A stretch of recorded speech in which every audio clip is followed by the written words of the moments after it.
अस्सलाम वालेकुम dear students. मैं हूं हसन फराज, आपका टीचर, आपका दोस्त और आपको एक बेहतरीन गाइड करने वाला।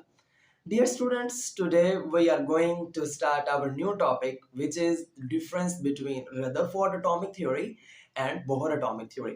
As you know that in the previous lecture we have a detailed studied on the Rutherford atomic model as well as Bohr's atomic theory.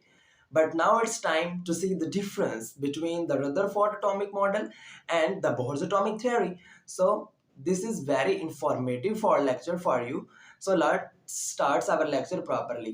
But before starting our lecture, I want to say you that like my video, subscribe my channel for the further interesting more videos. So now without wasting our time, let's move towards lecture.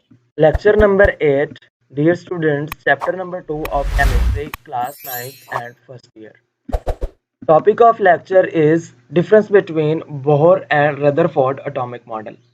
Dear students, जैसा कि आप जानते हैं कि previous lecture के अंदर हमने Rutherford atomic model को भी पूरी तरह से पढ़ा, उसके ऊपर उसके एक्सपेरिमेंट्स के रिजल्ट हमने देखे, फिर उसके अंदर जो डिफेक्ट्स थे उनको भी हमने प्रॉपर स्टडी किया।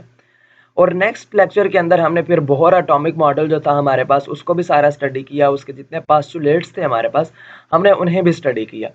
जैसा कि आप जानते हैं dear student, Rutherford atomic model के अंदर हमारे पास कुछ ना कुछ हमारे पास डिफेक्ट्स भी मौजूद थे, जबकि बोहर्स एटॉमिक मॉडल के अंदर हमें ऐसा कोई डिफेक्ट नज़र तो नहीं आया। तो आज हमने जो बात करनी है वो डिफरेंस पे बात करनी है कि बोहर एटॉमिक मॉडल में और रदरफोर्ड एटॉमिक का जो मॉडल आया था या रदरफोर्ड का ने जो हमारे पास एटॉमिक मॉडल पेश किया था उनके दरमियान डिफरेंस हमारे पास क्या रह गया है। तो चलें अपने लेक्चर का बाकायदा आगाज करते हैं। Rutherford atomic theory and Bohr's atomic theory पे आज हम बात करेंगे।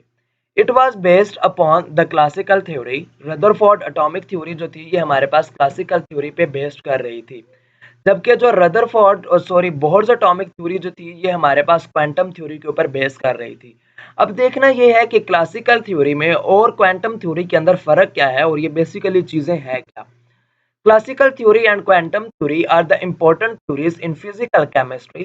फिजिकल केमिस्ट्री के अंदर जो हमारे पास क्वांटम थ्योरी है और जो हमारे पास क्लासिकल थ्योरी है ये दोनों एक बहुत इंपॉर्टेंट थ्योरीज हैं।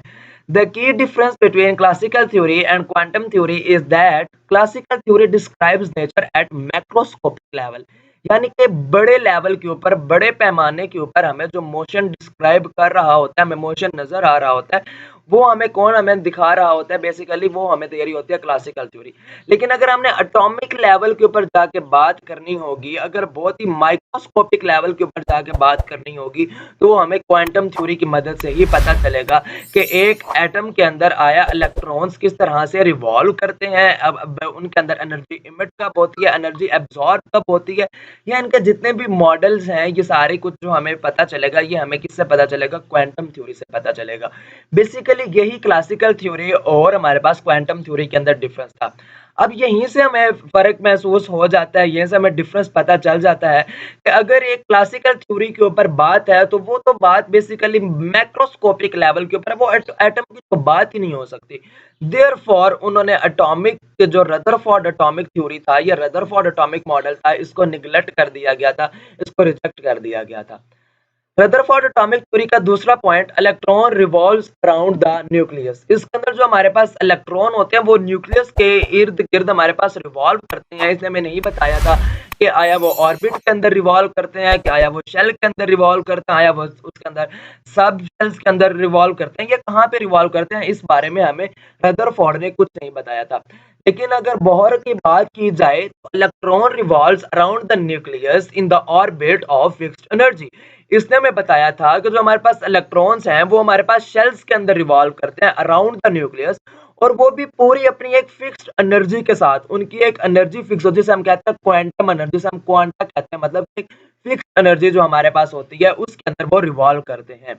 No idea about orbit was introduced. जैसा कि आप देख रहे हैं, आपको डायग्राम के अंदर भी पता चल रहा है कि हमारे पास रदरफोर्ड एटॉमिक मॉडल जो था, रदरफोर्ड एटॉमिक थ्योरी जो थी, रदरफोर्ड ने हमें ऑर्बिट के बारे में कुछ भी नहीं बताया था, लेकिन orbit as angular momentum, Bohr ने ना सिर्फ हमें उसके ऑर्बिट के बारे में बताया, बल्कि उसका एंगुलर मोमेंटम भी हमें उसने फाइंड करके दे दिया। mvr equals to nh/2 pi.